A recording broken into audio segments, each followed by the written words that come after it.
नमस्कार सुखराम जी, आपसे कोई बात करनी है, बताइए। हाँ जी, एक बोलिएगा।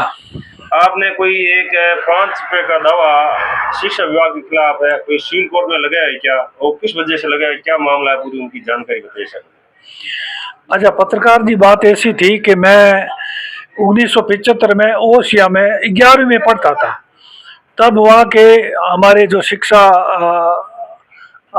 शिक्षक थे, उन्होंने कहा कि एक भारत सरकार की संचय की योजना लागू हुई है, उसमें है बच्चों को बचत की प्रेरणा के लिए ये 5-5 रुपए जमा करने खाता खोला जाएगा पोस्ट ऑफिस में।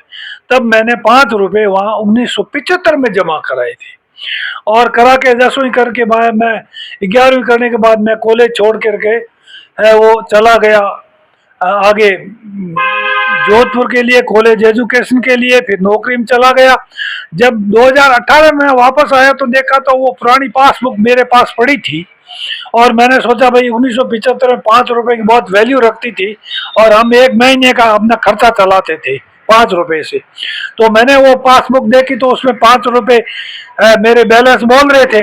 तो मैंने मार साहब को एक दो पत्र लिखा, प्रिंसिपल ओसिया को, सीनियर सेकेंडरी स्कूल के प्रिंसिपल को।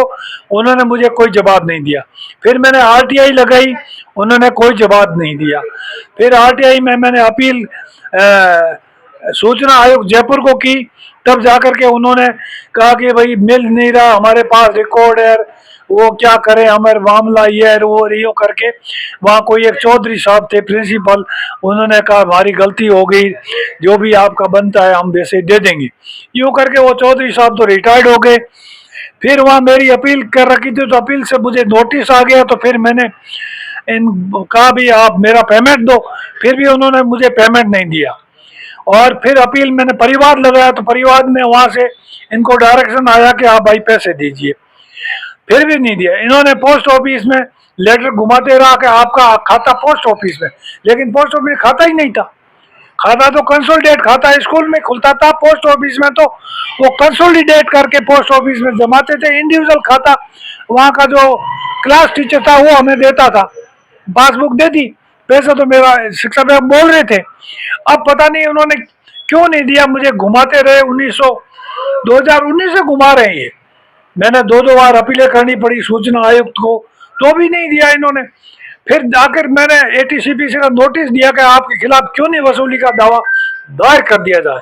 तब इन्होंने प्रिंसिपल ने खड़ाक से एक मुझे लेके दे दिया कि आप आ जाइए कभी भी, हमारे पास आपके पैसे पड़े हैं। स्वीकार कर लिया। फिर कुछ दिन बाद उन्होंने, मैं पैसे लेने गया तो उन्होंने आनाकानी करके मुझे वहां से निकाल दिया कि प्रिंसिपल साहब यहाँ नहीं है। फिर मैं दोबारा एक एप्लीकेशन लेके गया तो एप्लीकेशन उन्होंने ली नहीं, प्रिंसिपल था नहीं। और बाबू और जो कार्यवाहक जो लेक्चर थे उन्होंने ली नहीं, ये प्रिंसिपल मार्क करने लेते हैं। फिर तीसरी बार मैं गया तो प्रिंसिपल कहा नहीं नहीं हमारे पास आपके कोई पैसे नहीं, जाओ यहाँ से। फिर मजबूरन मुझे 5 रुपए की वसूली के लिए अपर सिविल न्यायाधीश ओसिया में है वसूली का दावा दायर करना पड़ा शिक्षा विभाग के पास।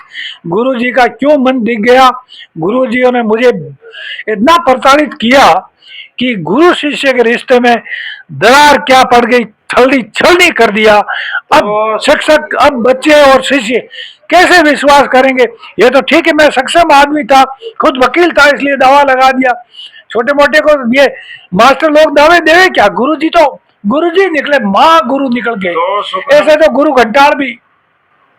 तो सुखराम जी, उनको जो शिक्षा विभाग अधिकारी है, उनके 5 रुपए के लिए मन खराब हो गया। निश्चित रूप से वो उनके पास रिकॉर्ड में नहीं मिले तो वो पैसे उन्होंने पता नहीं किस काम लिया। वो कह रहे रिकॉर्ड नहीं मिल रहा है, क्यों नहीं रिकॉर्ड मिलता है, जब पैसे संचय के भारत सरकार में जमा कराने थे उन्होंने क्यों उठाए, या तो जमा नहीं कराए। और जमा करता तो पोस्ट ऑफिस में तो 100 साल बाद ही मिल जाता है पैसा।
अगर वीडियो पसंद आया हो तो लाइक कमेंट शेयर और चैनल को सब्सक्राइब जरूर करें।